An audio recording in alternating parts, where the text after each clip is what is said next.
Hello and hi guys, welcome to this video. Today we're going to be looking at the nth Fibonacci problem. We discuss the complexity and we write some code for it. So nth Fibonacci problem, let's go through the problem first and then we'll do some white code, discuss the problem and write some code.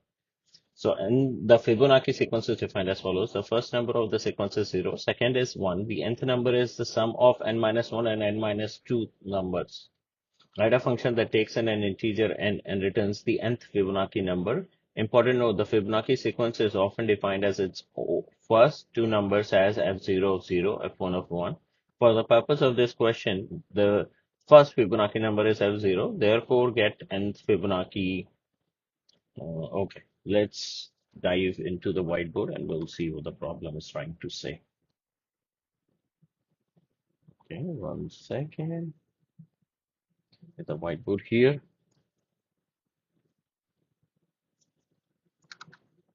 So say when the n is equal to 2, right? And we know f of 0 is given in the question to be equal to 0. F of 1 is equal to 1. And it says any Fibonacci number is what? F of n minus 1 plus f of n minus 2.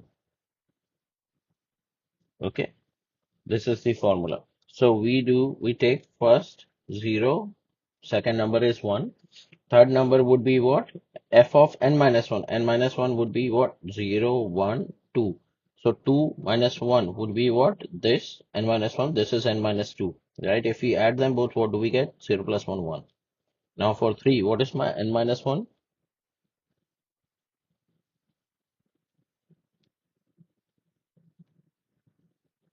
What is my n minus 1 and n minus 2? That is 2.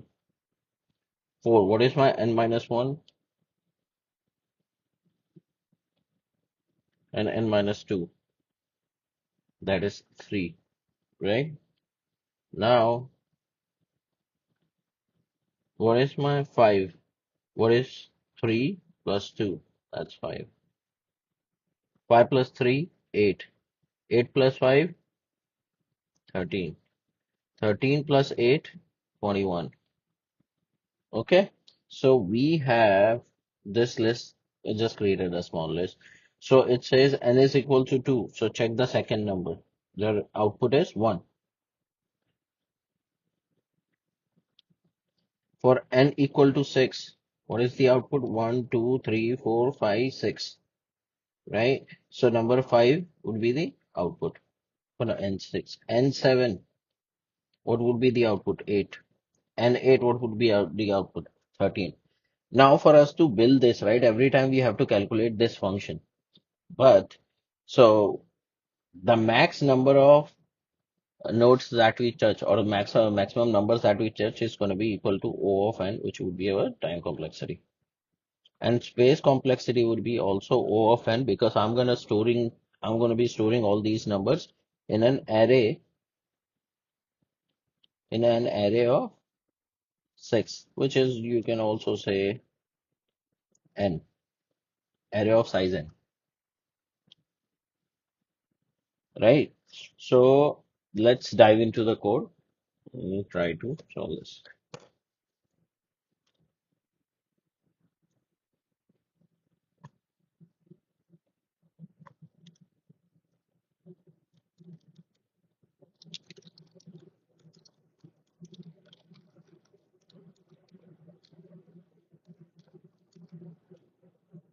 And I plus one.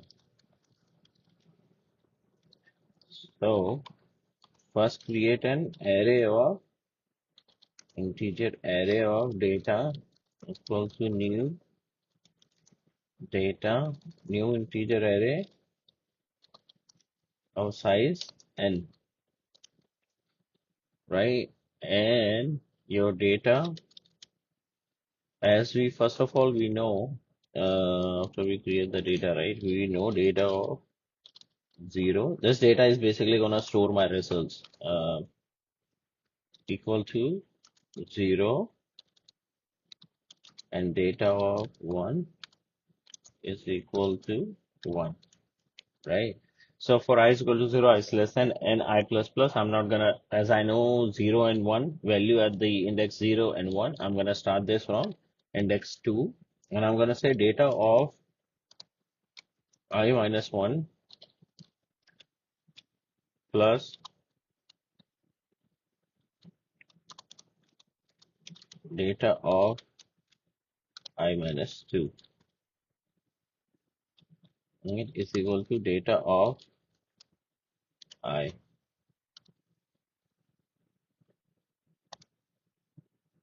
right? And you return what? Data of I, right? So data of I, mhm. No, data not of I and minus 1 because it loop starts from 0. So n minus 1. Let's check the output. I have these different numbers over here that I'm going to print, and we're going to check all the outputs. So, and I have the list created here as well, so we can match the output 6, 3, 2, 4, 7, 8. So let's run that. So you'll see the first one is 6, 0, 1, 1, 2, 3, 4, 5, 6. Sixth element is 5. Then third element. Third element is 1. Second element is 1. Fourth element is 2. Seventh element is 1, 2, 3, 4, 5, 6, 7, 8. And eighth element is 13. So that's a very small program. So guys, that's it for this one. I'll see you in the next video. If you have any questions, put it in the comment section. Thank you.